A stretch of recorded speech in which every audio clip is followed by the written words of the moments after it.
पिछले क्लास में हम लोग जीव विज्ञान में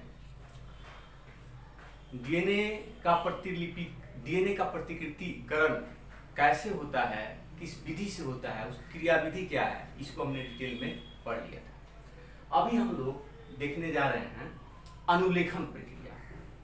ठीक है, अनुलेखन प्रक्रिया मतलब कि डीएनए से आरएनए बनने की प्रक्रिया। डीएनए से आरएनए बनने की प्रक्रिया क्या कहलाती है? अनुलेखन प्रक्रिया। यानी कि हम कह सकते हैं कि डीएनए दो लड़ी संरचना होता है, तो डीएनए के किसी एक स्ट्रैंड से आरएनए के प्रतिलिपिकरण होने की प्रक्रिया क्या कहलाती है? अनुलेखन कहलाती है। आई मीन कि जो डीएनए है इससे जो आरएनए बन गया, इस प्रक्रिया को कहते हैं अनुलेखन। डीएनए से आरएनए बनने की प्रक्रिया क्या कहलाती है? अनुलेखन। या ऐसे कह दें कि डीएनए के दो लड़ी में से, डीएनए के किसी एक लड़ी से या डीएनए के किसी एक लड़ी से आरएनए प्रतिलिपिकरण बनने की प्रक्रिया या आरएनए प्रतिलिपिकरण होने की प्रक्रिया अनुलेखन कहलाती है। या सिंपल डीएनए के किसी एक लड़ी से आरएनए बनने की प्रक्रिया अनुलेखन कहलाती है। सीधे सीधी बात समझ में आ गया क्या है अनुलेखन? तो डीएनए के किसी एक लड़ी से आरएनए प्रतिलिपिकरण होने की प्रक्रिया या डीएनए के किसी एक लड़ी से आरएनए बनने की प्रक्रिया क्या कहलाती है? अनुलेखन।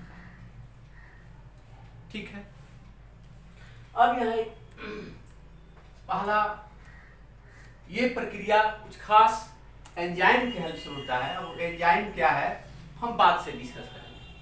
अब यहाँ एक मेरा प्रश्न है। प्रश्न ये है कि डीएनए हम जानते हैं दो लड़ी का बना होता है। ठीक है, डीएनए दो लड़ी का बना होता है। एक और ये जो डीएनए की जो दोनों लड़ियां होती हैं ये एंटी पैरेलल पोलैरिटी मेंटेन करती हैं। ये प्रति समानांतर ध्रुवणता प्रदर्शित करती हैं।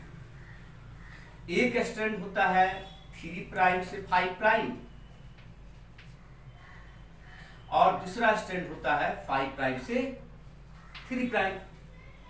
दो जो डीएनए का स्ट्रैंड है ये जो एंटी पैरेलल पोलैरिटी मेंटेन करता है। इसमें एक स्ट्रैंड क्या है 3 प्राइम से 5 प्राइम और दूसरा स्ट्रैंड क्या है 5 प्राइम से 3 प्राइम। कोई दिक्कत नहीं। अब यहां प्रश्न है कि क्या डीएनए के दोनों ही स्ट्रैंड आरएनए बनाते हैं या डीएनए के किसी एक स्ट्रैंड से आरएनए बनता है? ठीक है, तो डीएनए के अगर दोनों स्ट्रैंड आरएनए नहीं बनाते हैं तो क्यों नहीं बनाते हैं? और डीएनए के किसी एक ही स्ट्रैंड से आरएनए बनता है तो सिर्फ उसी से क्यों बनता है? ये प्रश्न है। तो पहला बात कि डीएनए के दोनों ही स्ट्रैंड आरएनए नहीं बनाएंगे। डीएनए के किसी एक स्ट्रैंड से ही आरएनए बनेगा। क्यों भाई? हम पहले से भी जानते हैं कि डीएनए द्विलड़ी संरचना होता है, डबल स्ट्रैंडेड हेलिकल स्ट्रक्चर होता है और आरएनए सिंगल स्ट्रैंडेड, आरएनए एक लड़ी बना हुआ संरचना होता है। ठीक है, तो कह रहा है कि अगर काहे डीएनए के दोनों स्ट्रैंड आरएनए बनाने का काम नहीं करेंगे, सिर्फ एक ही स्ट्रैंड क्यों करेगा? पहले ही हम देखें, फिर देखेंगे कि क्यों एक खास स्ट्रैंड करता है और जो आरएनए का डीएनए के जिस स्ट्रैंड से आरएनए बनता है वो कौन स्ट्रैंड है? 3 प्राइम से 5 प्राइम वाला है, यानी कि ऊपर वाला स्ट्रैंड है या नीचे वाला स्ट्रैंड है? माने 3 प्राइम से 5 प्राइम वाला स्ट्रैंड है डीएनए का जिससे आरएनए बनेगा या 5 प्राइम से 3 प्राइम वाला स्ट्रैंड है जिससे आरएनए बनेगा? तो पहले हम ये जानें कि डीएनए के दोनों ही स्ट्रैंड से आरएनए क्यों नहीं बनेगा। तो देखिए, अगर ये डीएनए के दोनों ही स्ट्रैंड आरएनए बनाते हैं, डीएनए के दोनों ही स्ट्रैंड आरएनए बनाते हैं तो क्या होगा? डीएनए के दोनों स्ट्रैंड से जब आरएनए बनेगा तो अब जो आरएनए बना इस आरएनए से अलग तरह का प्रोटीन बनेगा और इस आरएनए से अगर ये आरएनए बना, अगर डीएनए के दोनों ही स्ट्रैंड से आरएनए बना तो क्या होगा? दो तरह का आरएनए बनेगा। पहली बात, अब जब दो तरह का आरएनए बनेगा तो दो तरह के प्रोटीन भी बनेंगे। और हम जानते हैं ना हमारे शरीर में, जीव शरीर में जितनी भी एंजाइम्स होते हैं वो सारे प्रोटीन होते हैं। वो सारे क्या होते हैं? प्रोटीन होते हैं। और ये एंजाइम क्या करते हैं? हमारे शरीर के उपापचयी प्रक्रिया को प्रदर्शित करते हैं। यानी कि डीएनए के द्वारा फाइनली प्रोटीन बना, तो क्या हो जाएगा? जब डीएनए के दोनों स्ट्रैंड से दो तरह का आरएनए बनेगा तो दो तरह का प्रोटीन बन जाएगा। इट मीन्स कि एक ही डीएनए के द्वारा दो तरह काम वाला प्रोटीन बनेगा, दो लक्षण वाला प्रोटीन बनेगा, जो जीव वो सही नहीं होगा। अब हमको मान लो किसी खास कलर को बनाना है, एक खास कलर को बनाना है, एक खास कलर के लिए जीन काम कर रहा है, तो उससे क्या हो जाएगा? दो कलर बन जाएगा, जिसकी जरूरत नहीं है वो भी बनेगा। तो ये संभव नहीं होता है। यानी कि जब डीएनए के दोनों स्ट्रैंड से आरएनए बनेंगे तो दो तरह का आरएनए बनेगा, दोनों आरएनए दो तरह का प्रोटीन बना देगा। तो उससे क्या होगा कि हमारा जो काम वाला प्रोटीन है उसके साथ साथ दूसरा प्रोटीन भी बनेगा, जिससे वो गड़बड़ हो जाएगा। यानी कि जो सूचना देना है डीएनए को प्रोटीन के रूप में वो नहीं हो पाएगा। पहला रीजन। दूसरा रीजन क्या है कि अगर डीएनए के दोनों ही स्ट्रैंड आरएनए बनाते हैं तो ध्यान दीजिए, ये डीएनए के जैसे दोनों स्ट्रैंड आपस में पूरक हैं, तो इसमें से जो भी स्ट्रैंड आरएनए बनाएगा वह आरएनए स्ट्रैंड भी उसका पूरक आरएनए बनेगा, पूरक लड़ी होगा, पूरक कंप्लीमेंट्री स्ट्रैंड बनेगा। अब क्या होगा कि मान लिया जाए ये 3 प्राइम से 5 प्राइम यानी ऊपर वाला आरएनए बनाया, ठीक है, तो ये इसका पूरक होगा। फिर ये नीचे वाला 5 प्राइम से 3 प्राइम ये भी आरएनए बनाया, तो इसका पूरक होगा। अब क्या हो जाएगा कि दो कंप्लीमेंट्री आरएनए स्ट्रैंड बन जाएंगे। क्या हो जाएगा इसके हेल्प से कि दो कंप्लीमेंट्री आरएनए स्ट्रैंड बन जाएंगे। अब दो जब पूरक आरएनए स्ट्रैंड बन जाएंगे तो आरएनए भी क्या हो जाएगा? डबल स्ट्रैंडेड हो जाएगा। आरएनए भी क्या हो जाएगा? द्विलड़ी हो जाएगा। जब दो पूरक आरएनए हो जाएंगे तो आरएनए भी डबल स्ट्रैंडेड हो जाएगा। और जब आरएनए डबल स्ट्रैंडेड हो जाएगा तो इसके हेल्प से ये डीएनए है, अगर ये आरएनए बन गया डबल स्ट्रैंडेड तो इसके हेल्प से प्रोटीन बनने की प्रक्रिया ही जटिल हो जाएगी, प्रोटीन बन ही नहीं पाएगा। क्योंकि आरएनए से प्रोटीन तभी बनेगा जब आरएनए सिंगल स्ट्रैंडेड। बात समझ में आ रहा है? मैंने प्रश्न किया था कि डीएनए के प्रश्न था क्या डीएनए के दोनों ही स्ट्रैंड आरएनए बनाते हैं? तो जवाब था नहीं। क्यों नहीं? इसलिए कि जब डीएनए के दोनों ही स्ट्रैंड से आरएनए बनेंगे तो दो अलग अलग तरह के आरएनए बन जाएंगे, उससे दो अलग अलग तरह का प्रोटीन बनेगा। तो जो डीएनए जो के पास जो आनुवांशिक सूचना है, जिसके हिसाब से हम जानते हैं ना कि हर डीएनए हर जीन एक खास प्रोटीन तैयार करता है, खास तरह का लक्षण प्रदान करता है, तो क्या होगा कि वह सूचना जो है वो एक न दे करके एक से अधिक सूचना देने लगेगा। अब उसी डीएनए का एक सूचना कहेगा कि बनाना है मान लो लाल रंग, तो कहेगा लाल रंग बनाओ, दूसरा कहेगा नहीं हरा रंग बनाओ। तो इस सूचना का जो प्रवाह हो जाएगा वो गड़बड़। पहली बात, अगर डीएनए के दोनों ही स्ट्रैंड आरएनए बनाएंगे तो ये जो क्योंकि डीएनए के दो स्ट्रैंड आपस में पूरक हैं, उसी तरह से डीएनए के दोनों स्ट्रैंड से जब दो आरएनए बनेगा तो भी एक दूसरे का पूरक हो जाएगा। और जब आरएनए के दोनों स्ट्रैंड दूसरे का पूरक हो जाएगा तो आरएनए भी हो जाएगा डबल स्ट्रैंडेड। और जब आरएनए डबल स्ट्रैंडेड हो जाएगा तो प्रोटीन नहीं बन पाएगा। प्रोटीन बनने की प्रक्रिया बहुत जटिल हो जाएगी। कारण कि प्रोटीन तभी बनेगा जब आरएनए सिंगल स्ट्रैंडेड। बात थोड़ा थोड़ा समझ में आ रहा है? तो यह रीजन है। फिर मैं अभी आप लोगों से बोल रहा हूँ, अभी आप लोग में से कुछ लोग अगर बुक नहीं खोले हैं तो पहले एनसीईआरटी की किताब खोल लें, रफ कॉपी ले लें, पेन ले लें, और मैं जो बात बता रहा हूँ उसको देखने का प्रयास करें। अनुलेखन क्या है? तो डीएनए के किसी स्ट्रैंड से आरएनए बनने की प्रक्रिया अनुलेखन है, या डीएनए के किसी एक स्ट्रैंड से आरएनए प्रतिलिपिकरण तैयार होने की प्रक्रिया अनुलेखन है। पहला प्रश्न। आगे है कि डीएनए के दोनों स्ट्रैंड से आरएनए बनेगा? तो नहीं, डीएनए के किसी एक ही स्ट्रैंड से आरएनए बनेगा। अब डीएनए के काहे दोनों स्ट्रैंड से आरएनए नहीं बनेगा? उसका रीजन बता दिया कि अगर डीएनए के दोनों स्ट्रैंड आरएनए बनाए तो दो तरह का आरएनए बनेगा, तो दो तरह का प्रोटीन बनेगा, तो सूचना जटिल हो जाएगा। सूचना क्या बनना चाहिए और क्या बने रहेगा, पहला बात। दूसरा बात कि अगर डीएनए के दोनों स्ट्रैंड से आरएनए बने तो आरएनए डबल स्ट्रैंडेड हो जाएंगे, क्योंकि आरएनए के दोनों स्ट्रैंड भी एक दूसरे के पूरक होंगे, उससे हो जाएगा डबल स्ट्रैंडेड। और जब आरएनए डबल स्ट्रैंडेड हो जाएगा तो प्रोटीन जो बनेगा वह प्रोटीन बनने की प्रक्रिया काफी जटिल हो जाएगी, इवन प्रोटीन बन ही नहीं पाएगा। तो ये खास रीजन है। इसलिए आरएनए के दोनों डीएनए के दोनों स्ट्रैंड से आरएनए नहीं बनेगा, डीएनए के सिर्फ एक ही स्ट्रैंड से आरएनए बनेगा। बात समझ में आई? डीएनए के दोनों स्ट्रैंड से आरएनए नहीं बनेगा, सिर्फ डीएनए के एक ही स्ट्रैंड से आरएनए बनेगा। अब यहां एक प्रश्न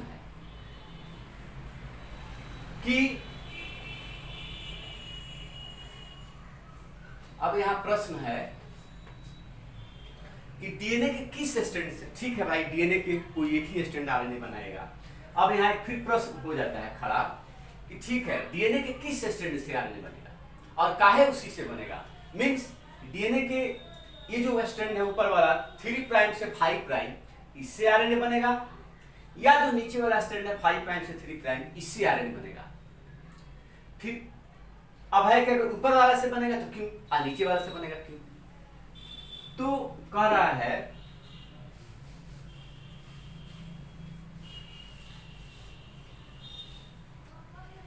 जैसा कि मैंने अभी लिखा कि डीएनए के किसी एक स्ट्रैंड से आरएनए प्रतिलिपिकरण बनने की प्रक्रिया क्या कहलाती है, अनुलेखन।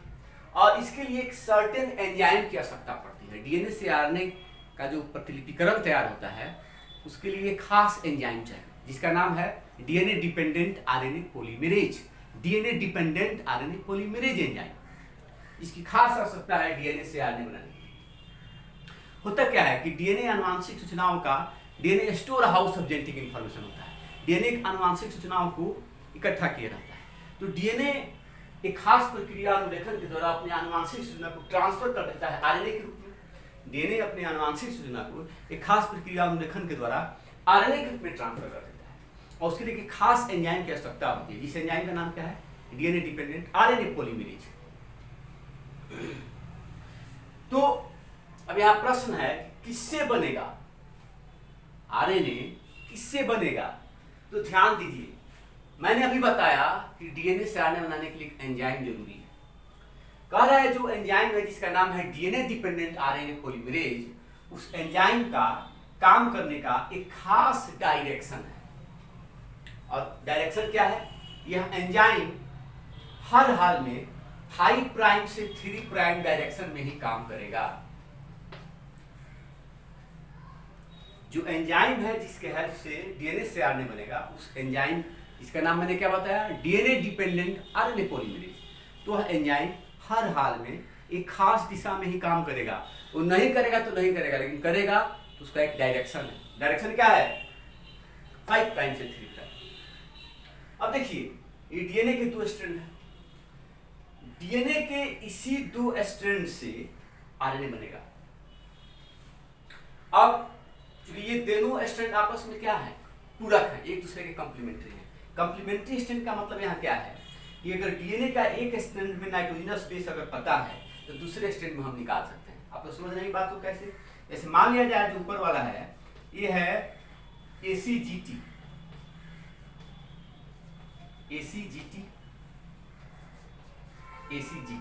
समझ में आ रहा है? ये ऊपर वाला है, अभी हम क्या बताना चाह रहे हैं कि ये 3 प्राइम है और ये 5 प्राइम है। तो इसका जो पूरक डीएनए स्ट्रैंड होगा उसमें क्या हो जाएगा, उसमें नाइट्रोजनस बेस का बनावट क्या होगा,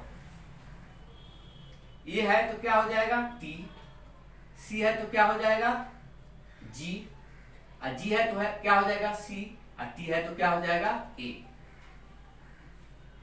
ठीक है, यानी कि TGCA, TGCA,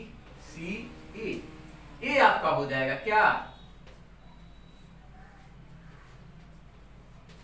समझ में आ रहा है?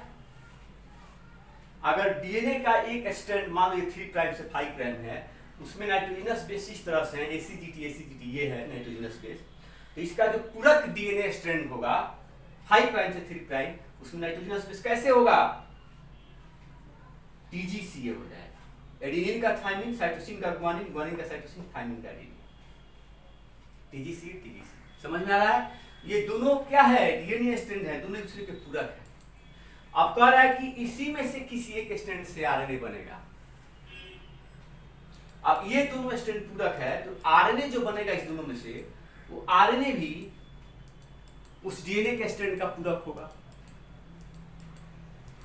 ठीक है, अगर इससे आरएनए बने तो इसका पूरक स्ट्रैंड बनेगा, इससे बने तो इसका पूरक स्ट्रैंड बनेगा। अगर आरएनए डीएनए की इस स्ट्रैंड से बनेगा, ये क्या है, ये दोनों डीएनए है, ये डीएनए स्ट्रैंड है। ठीक है, तो अगर आरएनए ऊपर वाला से बन रहा है तो इसका पूरक स्ट्रैंड बनेगा। तो जब इसका पूरक स्ट्रैंड बनेगा ना, तो ये देखिए, ध्यान दीजिए, ये दोनों एक दूसरे का पूरक है। अब आरएनए अगर इससे बन रहा है वो बिल्कुल इसके जैसा होगा। अंतर क्या होगा, बात से बता रहा है। अगर आरएनए इससे बन रहा है तो बिल्कुल इसके जैसा होगा। अब देखिए कैसे, जैसे आप लोग पढ़े हुएगा मैथ वगैरह में कि ये दोस्त है बी का, ये किसका दोस्त है, बी का, और फिर बी दोस्त किसका है, सी का। मतलब बी एक ऐसा हुआ जो इसका भी दोस्त है और इसका भी दोस्त है। ठीक है, तो क्या ए और सी आपस में दुश्मन हो जाएंगे? ध्यान से सुनिए, ए किसका दोस्त है, माने बी जो है वो ए का दोस्त है, फिर सी इस बी का दोस्त है, बी ए का दोस्त है, फिर सी किसका दोस्त है, बी का। तो क्या ए और सी आपस में दुश्मन हो जाएंगे? नहीं तो दुश्मन होंगे। ये बी दुश्मनी होने देगा ए और सी को? नहीं दुश्मन होने देगा आपस में। ठीक है, तो ये भी एक दूसरे के दोस्त हो जाएंगे ना, एक दूसरे के पूरक हो जाएंगे। अगर दोस्त नहीं भी हुए तो एक दूसरे के बात का विरोध नहीं करेंगे। उसी तरह से डीएनए के ये दोनों स्ट्रैंड आपस में पूरक है। तो अब आरएनए इससे बनेगा तो इसका कंप्लीमेंट्री स्ट्रैंड बनेगा, या इससे बनेगा तो इसका कंप्लीमेंट्री स्ट्रैंड बनेगा। हम ये बताना चाह रहे हैं कि अगर आरएनए इससे बना तो इसका पूरक होगा और वह आरएनए स्ट्रैंड बिल्कुल इसके जैसा होगा। और अगर इससे आरएनए बना नीचे वाले से 5 प्राइम से 3 प्राइम, अगर इससे आरएनए बना तो इसका पूरक बनेगा, पूरक स्ट्रैंड होगा, और वह जो नया आरएनए बना वो बिल्कुल इसके जैसा होगा। एक जगह सिर्फ अंतर होगा। क्या अंतर होगा बताओ? जिस दिन भेंट होगा उस दिन 5 रुपए का टॉफी मेरे तरफ से। अंतर क्या होगा, आपको पता है ना कि आरएनए में थाइमिन बेस नहीं होता है, उसकी जगह पर क्या होता है, आरएनए में यूरासिल बेस होता है। ठीक है, तो अगर इससे आरएनए बन रहा है, इस ऊपर वाले स्ट्रैंड से अगर आरएनए बन रहा है तो इसका पूरक स्ट्रैंड बनेगा और बिल्कुल इसके जैसा होगा। अंतर क्या होगा कि इसमें जहां जहां थाइमिन होगा उसके जगह पर आरएनए में यूरासिल हो जाएगा। बात थोड़ा थोड़ा समझ में आ रहा है? इस दो स्ट्रैंड में से जिससे भी आरएनए बना, अगर इससे आरएनए बना, ऊपर वाले स्ट्रैंड से आरएनए बना, तो इसका पूरा स्ट्रैंड होगा और ठीक इसके जैसा होगा। अंतर क्या होगा कि इसमें जहां जहां थाइमिन है आरएनए में उसके बदला यूरासिल होगा। और अगर इससे आरएनए बना तो इसका पूरा स्ट्रैंड बनेगा और वह जो स्ट्रैंड बना आरएनए का वो बिल्कुल इसके जैसा होगा। अंतर क्या होगा कि आरएनए में जहां जहां थाइमिन होगा, डीएनए में जहां जहां थाइमिन है इसमें उसमें यूरासिल हो जाएगा। बात समझ में आया? तो अब ध्यान देना है, ये तो थोड़ा थोड़ा बात आप लोगों को समझ में आया होगा। प्रश्न वो नहीं था, प्रश्न हमारा था कि हमने अभी देखा कि डीएनए के दोनों ही स्ट्रैंड आरएनए नहीं बना सकते, सिर्फ एक स्ट्रैंड बनाएगा। ये तो क्लियर हो गया। अब है कि कौन सा स्ट्रैंड बनाएगा? ये 3 प्राइम से 5 प्राइम डीएनए आरएनए बनाएगा, डीएनए का स्ट्रैंड, या कि 5 प्राइम से 3 प्राइम बनाएगा, यानी ऊपर वाला ये वाला बनाएगा आरएनए, या कि ये वाला बनाएगा आरएनए, नीचे वाला बनाएगा। तो देखिए कह रहा है कि जिस एंजाइम के हेल्प से डीएनए का अनुलेखन होगा, डीएनए से आरएनए बनेगा, उसका काम करने का एक डायरेक्शन है। क्या है? 5 प्राइम से 3 प्राइम में जो भी काम करेगा तो वो अपने अनुसार काम करेगा। अब हमने अभी बताया कि जो डीएनए के जिस स्ट्रैंड से आरएनए बनेगा उसका कॉम्प्लीमेंट्री होगा। अब ध्यान दीजिए, अगर हम नीचे वाले स्ट्रैंड से बना रहे हैं, जो 5 प्राइम 3 प्राइम डीएनए का स्ट्रैंड है, अगर हम इससे आरएनए बनाएं तो इससे अगर हम आरएनए बना रहे हैं तो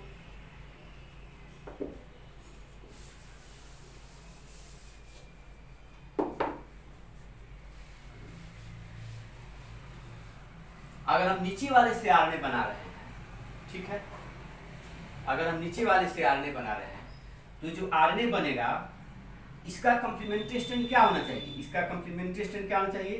3 प्राइम से 5 प्राइम। अगर हम आरएनए के नीचे वाले स्ट्रैंड से, ये वाला जो स्ट्रैंड दिखाई पड़ रहा है, हम क्या कर रहे हैं, अगर डीएनए के जो 2 डीएनए का स्ट्रैंड है, दोनों स्ट्रैंड किसका है? डीएनए का। तो डीएनए के इस वाले स्ट्रैंड से, मतलब इसका डायरेक्शन 5 प्राइम से 3 प्राइम, अगर इससे हम आरएनए बना रहे हैं तो इसका पूरा स्ट्रैंड क्या होना चाहिए? 3 प्राइम से 5 प्राइम। तो क्या इस स्ट्रैंड, इस दिशा में आरएनए बनाना इस एंजाइम की हेल्प से संभव है? बिल्कुल नहीं है। इसलिए कि जब डीएनए का यह स्ट्रैंड कहेगा कि मैं आरएनए बनाऊंगा, तो कहेगा तो तू बना लो, हम तुम्हारा साथ नहीं देंगे। ये क्या कहेगा? ठीक है, तू आरएनए बनाओ, हम देखते हैं कैसे बना लेते हो। बिना मेरे हेल्प से तुम आरएनए बना नहीं सकते हो, और हम अपने सिद्धांत के खिलाफ नहीं जाएंगे, हम इस दिशा में आरएनए बनाएंगे नहीं, तो बना दो। तो नतीजा क्या होगा? आरएनए नहीं बनेगा। यानी कि डीएनए का वह स्ट्रैंड जो 5 प्राइम से 3 प्राइम है, उसके हेल्प से आरएनए नहीं बनेगा। बात समझ में आई? तो फिर आरएनए किससे बनेगा? तो क्लियर हो गया कि आरएनए इससे बनेगा, ऊपर वाले से। किससे बनेगा आरएनए? आरएनए बनेगा इससे बनेगा आरएनए 3 प्राइम से 5 प्राइम का है। तो जो 3 प्राइम से 5 प्राइम जो डीएनए है, इसका पूरा स्ट्रैंड जो भी होगा, इसके पूरा स्ट्रैंड का डायरेक्शन क्या होगा? यही ना होगा, 5 से 3। ये जो डीएनए का यह जो स्ट्रैंड है 3 प्राइम से 5 प्राइम, समझ में आ रहा है? 3 प्राइम से 5 प्राइम जो डीएनए का स्ट्रैंड है, इसका पूरा स्ट्रैंड क्या होगा? 5 से 3 होगा। तो अगर डीएनए का यह स्ट्रैंड, ऊपर वाला स्ट्रैंड, आरएनए बनाने के लिए काम करे, कहे कि इससे हम आरएनए बनाएं, तो इस एंजाइम को कोई दिक्कत है? नहीं दिक्कत है। तो इसका पूरा स्ट्रैंड भी वही होगा, और ये एंजाइम इसी डायरेक्शन में काम करता है। कहेगा ठीक है भाई, बना लो, कोई दिक्कत नहीं है। तो क्योंकि तुम मेरे सिद्धांत के अनुसार हो, मेरा भी काम करने का डायरेक्शन क्या है? 5 प्राइम से 3 प्राइम। और तुम्हारे स्ट्रैंड से आरएनए किस दिशा में बनेगा? तो 5 प्राइम से 3 प्राइम। चलो ठीक है, यानी कि क्लियर हो गया कि डीएनए का यह वाला जो स्ट्रैंड है, जिसका डायरेक्शन 3 से 5 है, उससे आरएनए बनेगा। ये क्या बन जाएगा आपका? आरएनए। क्या बनेगा? आरएनए। समझ में आ रहा है? समझ में आया? किताब पढ़िए। मतलब इसको थोड़ा हम फ्रेश बना देते हैं।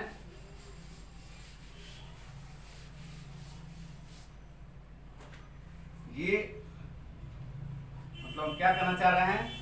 ये डीएनए के 2 स्ट्रैंड हैं, तो क्लियर हो गया कि डीएनए के दोनों स्ट्रैंड से आरएनए नहीं बनेगा।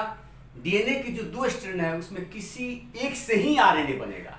अब किससे बनेगा? तो अभी हमने क्लियर करके बताया कि डीएनए का वह स्ट्रैंड जो 5 प्राइम से 3 प्राइम है, उससे आरएनए नहीं बनेगा। काहे नहीं बनेगा भाई? तो अगर इससे आरएनए बनेगा तो इसका डायरेक्शन क्या होगा? 3 से 5। अगर इससे आरएनए बनेगा, अगर इससे आरएनए बना, तो इसका जो आरएनए बना अगर इससे, ठीक है, तो किस डायरेक्शन बनेगा? 3 से 5। इसको बनाने के लिए चाहिए क्या? एक खास एंजाइम। और वो एंजाइम किस डायरेक्शन में काम करता है? वह एंजाइम इस डायरेक्शन में काम करने के लिए तैयार नहीं है, तो आरएनए बनेगा? बिना एंजाइम के बन नहीं सकता है, तो नहीं बनेगा। सिंपल सा बात है, यानी कि यह नहीं संभव है। इस तरह से 5 प्राइम से 3 प्राइम डीएनए के स्ट्रैंड से आरएनए नहीं बनेगा। अब रह गया ऊपर वाला है, जिसका डायरेक्शन 3 से 5 है, जिसका डायरेक्शन 3 से 5 है, इससे आरएनए बनेगा। काहे कि अगर इससे आरएनए बन रहा है तो इसका पूरा स्ट्रैंड क्या होगा? 5 से 3। अगर जो डीएनए का ऊपर वाला स्ट्रैंड है 3 प्राइम से 5 प्राइम, अगर उससे आरएनए बन रहा है तो इसका डायरेक्शन क्या होगा? 5 से 3। जो एंजाइम है उसका भी काम करने का क्या डायरेक्शन है? 5 से 3। सहर्ष वो एंजाइम तुरंत तैयार हो जाएगा, चलो भाई कोई बात नहीं है, बनाओ, जो तुम मेरे मन के अनुसार काम कर रहे हो, और इससे आरएनए बन जाएगा। ये क्या बना? 5 से 3। ये आपको बना आरएन। समझ में आया? अब ध्यान दे दीजिए, कह रहा है कि डीएनए के जिस स्ट्रैंड से आरएनए बनेगा, तो किस स्ट्रैंड से आरएनए बनेगा? क्लियर क्या हुआ? 3 प्राइम से 5 प्राइम। तो डीएनए के जिस स्ट्रैंड से आरएनए बनता है इसको टेम्पलेट स्ट्रैंड कहते हैं। क्या कहते हैं? Template strand. हिंदी अंग्रेजी में सेम है। इसको हम कहेंगे template, TEMPLATE, template, template, TEMPLATE, template रज्जु। रज्जु मतलब वही रज्जु, टेम्पलेट रज्जु। टेम्पलेट रज्जु क्या? तो डीएनए का वह स्ट्रैंड जिससे आरएनए बनेगा उसे टेम्पलेट रज्जु कहेंगे। ठीक है। और डीएनए का वह स्ट्रैंड जिससे आरएनए नहीं बन रहा है, यानी 5 से 3, इसे कहते हैं कोडिंग रज्जु। क्या कहते हैं इसको? कोडिंग रज्जु। बात समझ में आया? डीएनए का वह स्ट्रैंड जिससे आरएनए बनेगा, जिसका डायरेक्शन क्या है? 3 से 5, उसको कहते हैं टेम्पलेट स्ट्रैंड या टेम्पलेट रज्जु या रज्जुक कहेंगे। रज्जु या रज्जुक, हिंदी में क्या कहेंगे? रज्जुक स्ट्रैंड। और डीएनए का वह स्ट्रैंड जिसका डायरेक्शन 5 से 3 है, जिससे आरएनए नहीं बनेगा, उसे क्या कहेंगे? कोडिंग रज्जु। बात थोड़ा थोड़ा समझ में आ रहा है? यानी कि अब तक हमने क्या सीखा? अनुलेखन क्या है? तो डीएनए के एक स्ट्रैंड से आरएनए प्रतिलिपिकरण बनने की प्रक्रिया अनुलेखन कहलाती है, या डीएनए से आरएनए बनने की प्रक्रिया अनुलेखन कहलाती है। क्या डीएनए के दोनों ही स्ट्रैंड से बाद आरएनए बनता है? तो नहीं, डीएनए के किसी एक स्ट्रैंड से आरएनए बनता है। अभी मैंने समझाया। अब कह रहा है कि डीएनए का कौन स्ट्रैंड से आरएनए बनता है? तो डीएनए के उसी स्ट्रैंड से आरएनए बनता है जिसका डायरेक्शन क्या है? 3 से 5 है। तो कह रहा है कि डीएनए के जिस स्ट्रैंड से, यानी कि 3 से 5 से, 3 प्राइम से 5 प्राइम, डीएनए के जिस स्ट्रैंड से आरएनए बनेगा उसे टेम्पलेट रज्जु कहेंगे। और डीएनए के जिस स्ट्रैंड यानी कि 5 प्राइम से 3 प्राइम जिससे आरएनए नहीं बनेगा उसे कोडिंग रज्जु कहेंगे या कोडिंग स्ट्रैंड कहेंगे। Coding strand. इतना बात समझ में आया? ये आपको बेसिक बात है जो इतना समझना है। यानी कि हम लोग अनुलेखन प्रक्रिया शुरू नहीं की है। अभी अनुलेखन प्रक्रिया क्या है और कैसे होता है, क्यों होता है, उस कुछ बेसिक चीज को पढ़ रहे हैं।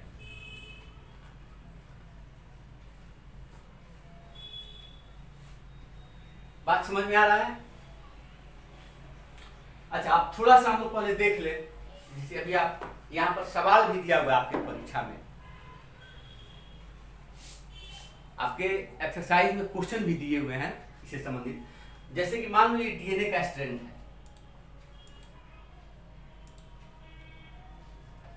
ACGT,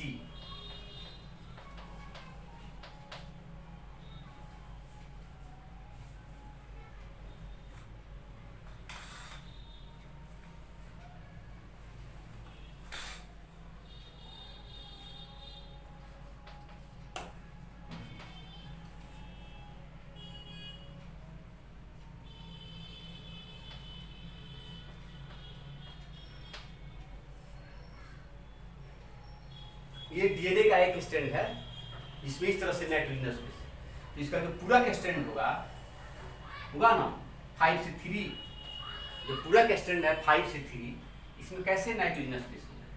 ए के बदला क्या हो जाता है? T, C के बदला G, G के बदला C, T के बदला A, TG CA, TG CA। समझ में आ रहा है? ये डीएनए हो गया, ये डीएनए के दोनों स्ट्रैंड हो गए।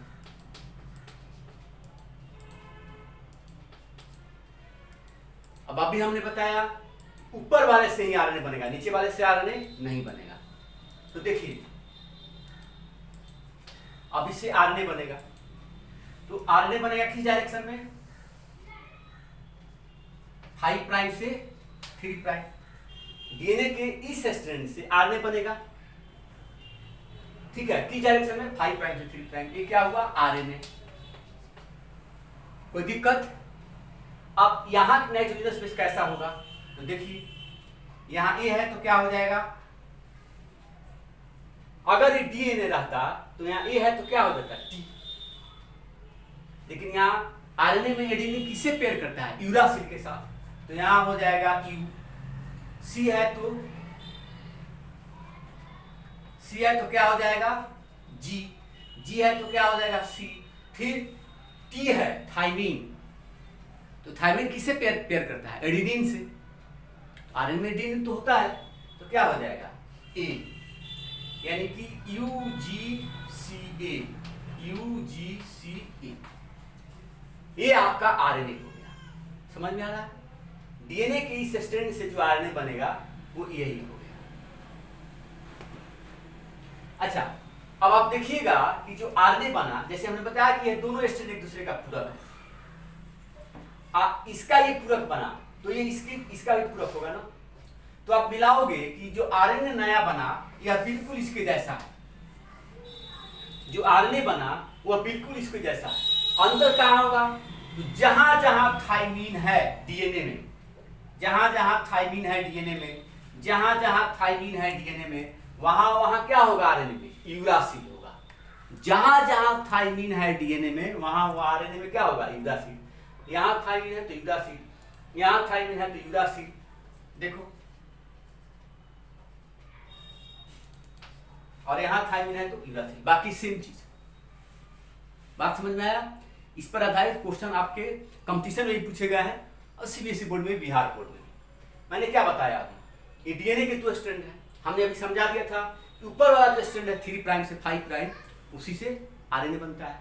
अब ये डीएनए के दो स्ट्रैंड पर नाइट्रोजनस बेस का बनावट है, ये एक दूसरे का पूरक है। डीएनए इससे बन रहा है, सॉरी आरएनए इससे बन रहा है, ये तो दोनों डीएनए है, तो आरएनए इससे बन रहा है तो आरएनए इसके अनुसार बन गया, इसका पूरक बना। अब कह रहा है जो आरएनए बना वो बिल्कुल इसके जैसा होगा। आरएनए बना किससे, इससे, लेकिन ये जो आरएनए का स्ट्रैंड है वो बिल्कुल इसके जैसा होगा। अंतर कहाँ कहाँ होगा, जहां जहां इस स्ट्रैंड में थाइमीन है उसके बदला वहां वहां यहाँ यूरासिल होगा, बाकी सेम चीज होगा। थोड़ा समझ आ रहा है। बस इस पर आधारित कंपटीशन में क्वेश्चन पूछे गए हैं, आप ध्यान दीजिएगा, दिक्कत हो जाता है।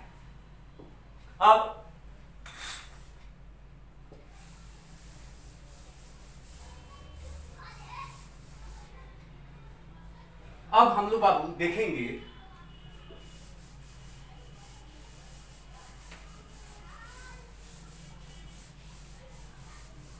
कि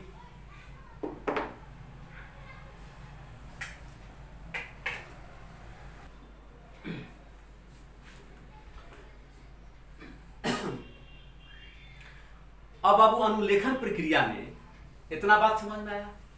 कह रहा है जो अनुलेखन प्रक्रिया है उसमें बेसिकली 3 पॉइंट होते हैं, या आप ऐसे कह सकते हो कि अनुलेखन प्रक्रिया में 3 अंग होते हैं, या अनुलेखन प्रक्रिया के 3 भाग होते हैं, या 3 पार्ट होते हैं। अनुलेखन जो प्रक्रिया होता है वहां पहला होता है, अनुलेखन प्रक्रिया में बेसिकली 3 पॉइंट होते हैं, ऐसे भी कह सकते हैं। उन्नायक, पहला क्या होता है, उन्नायक, इसे कहते हैं अंग्रेजी में प्रोमोटर। प्रोमोटर, उन्नायक या प्रोमोटर, PROMOTER। दूसरा पॉइंट होता है संरचनात्मक जीन।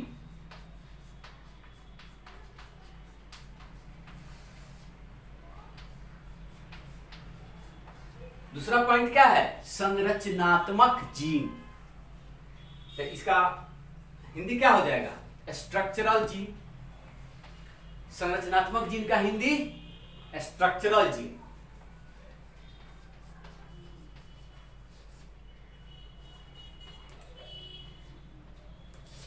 कोई दिक्कत।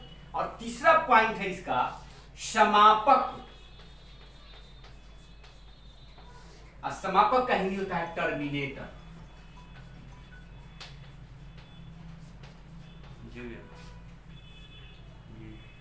टर्मिनेटर या समापक। बात समझ में आया।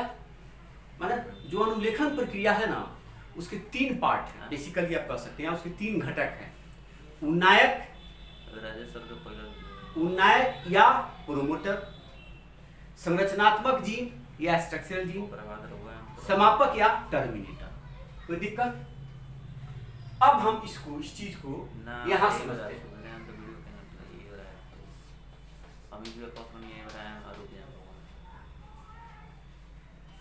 अब देखिए ये डीएनए का स्ट्रैंड हो गया 3 प्राइम से 5 प्राइम, 5 से 3 प्राइम।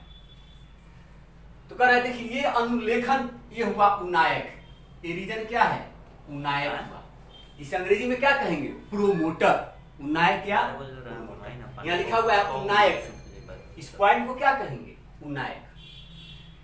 यानी कि प्रोमोटर जो है, आप कह सकते हैं प्रोमोटर, चूंकि एंजाइम के हेल्प से जो बनता है ना, डीएनए से आरएनए कैसे बनेगा? खास एंजाइम के हेल्प से। तो प्रोमोटर जो है वो डीएनए के उस स्ट्रैंड पर enzyme binding site, enzyme binding site या एंजाइम को वहां जोड़ने के लिए स्थल प्रोवाइड करेगा। एंजाइम को जोड़ने के लिए क्या प्रोवाइड करेगा? स्थल। तो उनायक वह पॉइंट हुआ, यहाँ लिखा हुआ है अनुलेखन आरंभन स्थान। क्या लिखा हुआ है? अनुलेखन आरंभन स्थान। आप बुक में फिगर देखिएगा, बुक में फिगर थोड़ा और क्लियर बना होगा।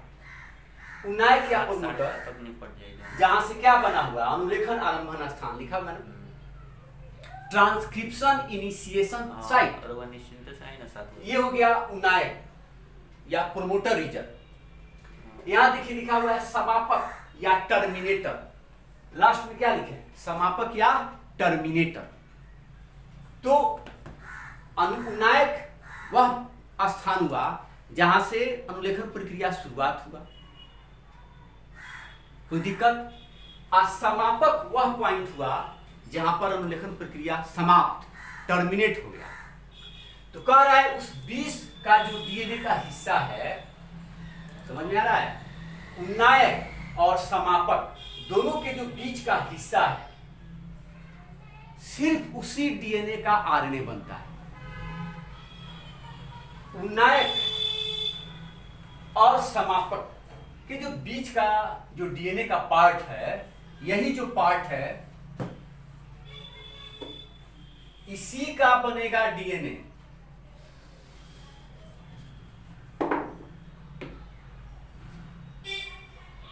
संरचनात्मक जीन किसको कहेंगे? ये आपका संरचनात्मक जीन हुआ।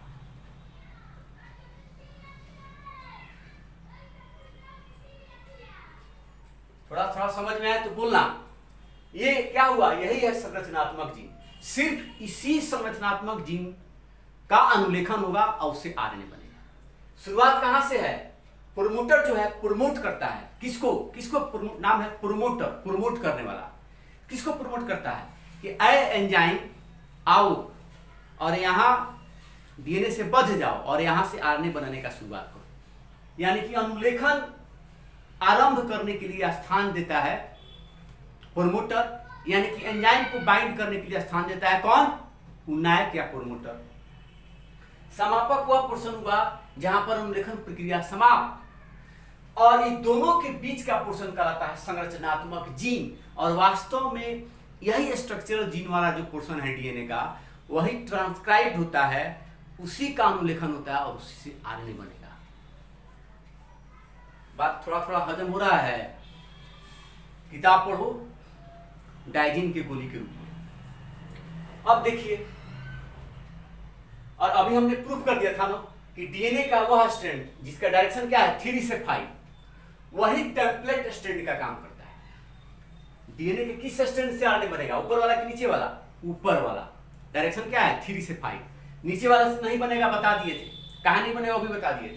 तो डीएनए का यही वह स्ट्रैंड है 3 प्राइम से 5 प्राइम जिससे आरएनए बनेगा, इसलिए इसको कहते हैं टेम्पलेट स्ट्रैंड। और डीएनए का वह स्ट्रैंड जो ये 5 से 3 है जिससे आरएनए नहीं बन रहा, उसे कह रहे हैं कोडिंग स्ट्रैंड। बात समझ में आया? अब यहाँ एक खास बात है, आपसे कोई पूछे या परीक्षा में आए कि भाई प्रोमोटर या उनायक किधर है डीएनए में, या समापक किधर है डीएनए में, तो अगर आप ऊपर वाला जो स्ट्रैंड है इसके हिसाब से बताइएगा, इस स्ट्रैंड के हिसाब से कि उनायक 3 प्राइम की तरफ है और समापक 5 प्राइम की तरफ है, तो ये बात गलत हो जाएगा। क्या हो जाएगा? गलत। अगर पूछा जाएगा उन्नायक का पोजीशन और समापक का पोजीशन, तो आपको उन्नायक या समापक के पोजीशन को इस स्ट्रैंड यानी कि कोडिंग स्ट्रैंड के संदर्भ में बताना पड़ेगा। यानी कि इस संदर्भ में उन्नायक किधर है? तो टुवार्ड्स 3 प्राइम, और इस स्ट्रैंड के संदर्भ में समापक किधर है? तो टुवार्ड्स इस स्ट्रैंड के संदर्भ में ये जो कोडिंग स्ट्रैंड है, इसके संदर्भ में, इसके रिस्पेक्ट में हम बताएंगे उन्नायक किधर है और समापक किधर है। तो उन्नायक किधर हुआ? इस कोडिंग स्ट्रैंड के संदर्भ में 5 प्राइम की तरफ। किधर हुआ? 5 प्राइम की तरफ। और समापक किधर हुआ? 3 प्राइम की तरफ। बात समझ में आ रहा है हम क्या समझा रहे हैं? फिर से समझिए कि ये हुआ टेम्पलेट स्ट्रैंड, ये हुआ कोडिंग स्ट्रैंड। इस पर बताया था ना कि 3 पार्ट हो गया, उन्नायक, समापक, संरचनात्मक जीन। तो जो संरचनात्मक जीन है एले वाला, जो अलग कलर से है, इसी से आरएनए बनेगा, समझा दिए। कह रहा है कि उन्नायक का या समापक का अगर डीएनए पूछा जाए पोजीशन वो लोग किधर हैं, तो आप टेम्पलेट रज्जु या टेम्पलेट रज्जु के हिसाब से नहीं बताइएगा। कैसे बताना पड़ेगा आपको? आपको इस कोडिंग स्ट्रैंड या कोडिंग रज्जु के हिसाब से बताना पड़ेगा। तो टेम्पलेट स्ट्रैंड के हिसाब से उन्नायक किधर है? 3 प्राइम। और टेम्पलेट स्ट्रैंड के हिसाब से समापक किधर है? 5 प्राइम। लेकिन ये गलत है, उस हिसाब से नहीं बताएंगे, इसके हिसाब से बताएंगे, इस स्ट्रैंड यानी कोडिंग स्ट्रैंड के हिसाब से बताएंगे। तो कोडिंग स्ट्रैंड के हिसाब से उन्नायक का पोजीशन क्या होगा? तो 5 प्राइम की तरफ, और समापक का पोजीशन क्या होगा? 3 प्राइम की तरफ। अब आप कहेगा सर ऐसा का है, टेम्पलेट के हिसाब से का है नहीं? तो ये आपको यहाँ नहीं पढ़ना है, बीएससी में पढ़ना है, एमएससी में पढ़ना है। आपकी किताब में भी यही बात लिख दिया गया है कि हम इसका किसके रिस्पेक्ट में लेंगे, मतलब ये उन्नायक या समापक किसके स्टैंड से लेंगे? Coding stand. बात समझ में आया? अब इसको आप लोग खूब किताब से पढ़िए। फिर अब हम आगे बता रहे हैं, इसमें कुछ खास पॉइंट है इस संरचनात्मक जीव, ठीक है? तो हम बता रहे हैं, तब तक किताब पढ़ो, 2 बार 3 बार पढ़िए। और पढ़ने के बाद फिर हम अगले क्लास में अब हम शुरू करेंगे प्रोसेस में क्या होता है, ठीक है? हो गया सर, स्टार्ट कर दीजिए यहीं से सर।